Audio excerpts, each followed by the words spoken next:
waxaa la yaab leh zamanka hadda la joogo waa zaman rogan waay nin raga ha dhiirto oo gabar ha raadiyo ee gabar nin raadinaysa soo musiibo ma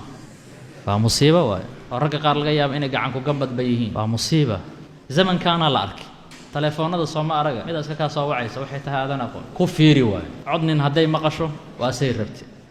wuxuu yahay ma taqaan wuxuu ku sugan yahay ma taqaan ma wadaada ma mid ayadoo kala aha cod rag un bay raadinaysaa hadday gabar noqotona waa ku daminaysaa wiilashana qaar asaasa 6 lambar un buu garaacayaa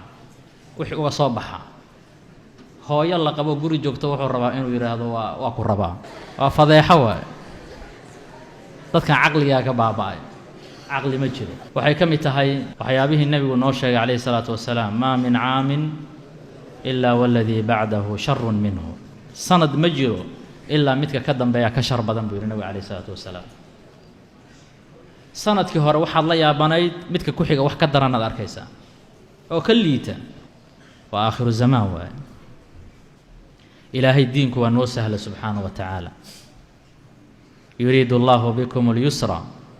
walaa yuriidu bikum alcusra culays ma jiro diinkan waa diin fudud waa diin samaaxa iyo sahlanaan ku dhisan haddaad awoodi karto inaad guursato guurso waalidiintan waxaa laga rabaa haddii gabadha laga soo doonto nin diinkiisa iyo akhlaaqdiisu wanaagsan tahana uu soo doonto sida sharciga waa inay u guuriyaan oo nebigu amray sala allahu calayhi wasalam